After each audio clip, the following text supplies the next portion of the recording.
Why animals? Why animal telepathy? Why not humans? Why not animals is also a question.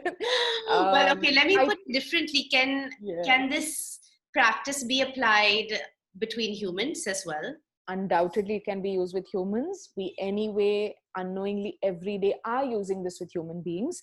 An example is you think of somebody and their phone call comes in or an SMS Yes. comes in, or even rewind to something as simple as a lot of the times people just pick up their phone and look at it as if the phone is going to ring. Yeah. It's not ringing, and you put it down and then it buzzes, Yes. Yes. and then you say, I already felt like somebody was calling, Yeah. because the minute somebody drafted an intention of converting a call to you, you Yes. already knew of it telepathically before telephonically. Wow. Okay, if that helps. Yes. So we are anyway using it with humans. Two people sitting together are so beautifully in sync, they will complete each other's sentences. Yes. Okay, so that's beautiful telepathy as well. So we're anyway doing it with humans. Like Yes. we discussed earlier, probably with humans there is a lot of resistance, Yes. ego, a lot of layers and walls that we put up. The same messages probably we get better with more fluidity, or we are more accepting of when it comes through the animals. Right. And thus the animals, one way of looking at it. And what got me into it was one of our dogs passed away in a certain spate of incidences that I was seeking for answers, seeking for closure, seeking clarity, and then there was a point of no turning around really after that. Hmm. And the beauty with animals, unlike humans, or let's say conditioned human beings, is animals and nature doesn't take sides. Okay, it doesn't say rich and poor, wealthy and you're a pauper, or somebody saying, oh, you're more learned and you are illiterate. Nature and animals don't take sides. Yes. All they are meant to do is to help us align. Wow. All they are meant to do is help us, or rather, let's say they don't take sides, but they are actually here to help us come back in balance. Wow. Right? Which human beings will typically look at polarities. Yes. Our culture, for example, has no concept of a healthy debate. We Yes. don't know how to look at multiple ways of being an existence. It's either my way or highway, Yes. right? Yeah. But Yeah. animals and nature are not working with polarities. They're not taking sides, saying, like, take the virus. It didn't say, oh, you're rich, I'm not going to affect you. But everybody across the board is equally affected, come what may, whether you're from a developed country or an underdeveloped country. Yes. What was the role of even this virus right now is to bring about balance, is to bring about equilibrium. So with humans, rather, there could be more complexities for us to receive information. Yes. With animals, I think we are more non-judgmental and all receiving. So probably that's why the animals and nature kingdom becomes easy for us to walk our spiritual paths better and easier.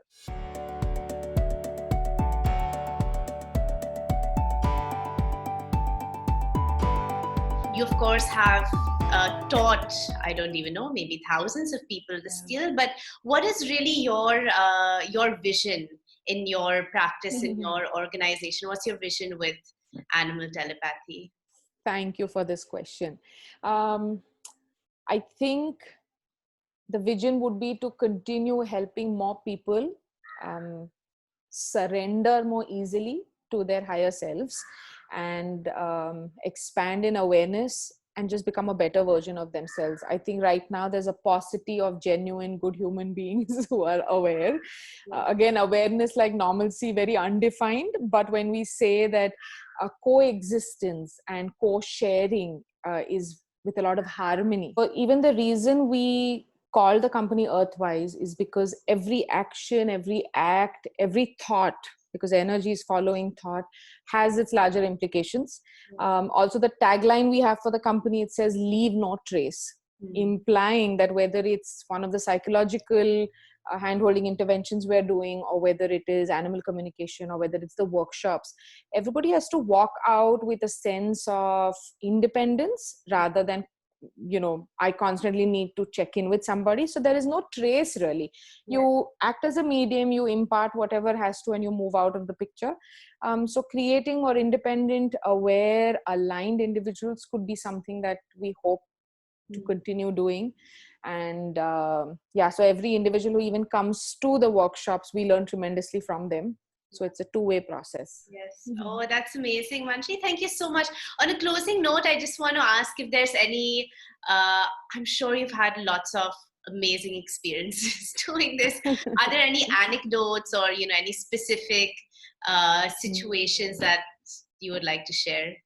A case that we were working with where this animal had started, biting into everything that he would find around. And he's a grown dog. Okay. So it's not a pup that's teething.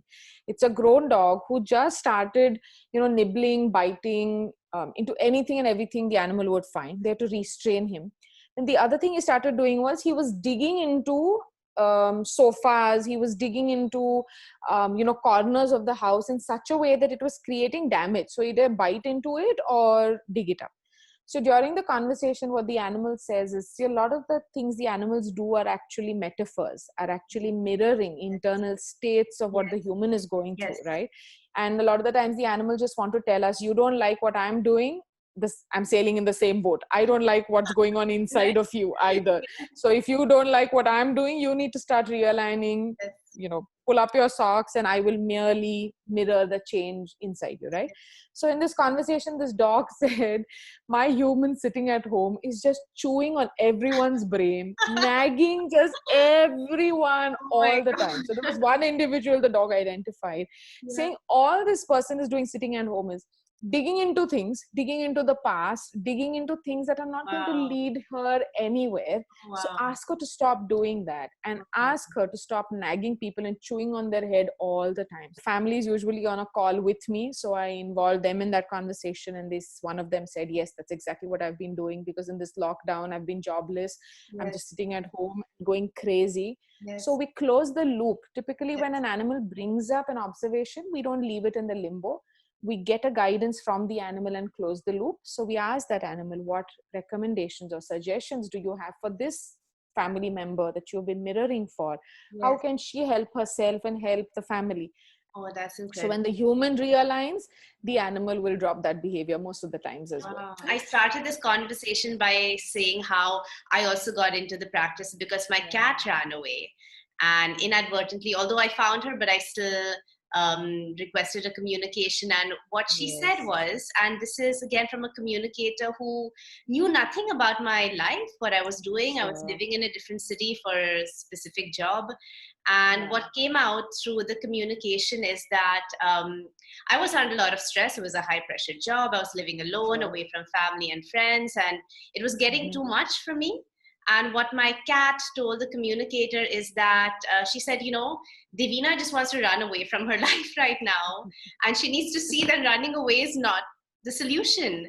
This is literally what she told a communicator who knew nothing about me. And yeah, just spot on. Lovely. Spot on. Lovely. Yeah. So I hope that helped you take a check of reality and make the changes that 2 months later, I was at your doorstep doing the workshop with you to know more about it. Yeah, I know. So glad that you were open and willing to receive from the animal. Yes. They know when the human is ready to get that information, and they will find, if not a communicator, they'll find another way of getting that information across.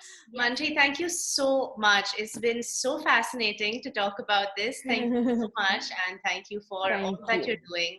I'm sure it is meant to reach a certain set of people, and whether believers, non-believers, doesn't really matter. So thank you for all your time, effort, and intention, and more power to your work as well.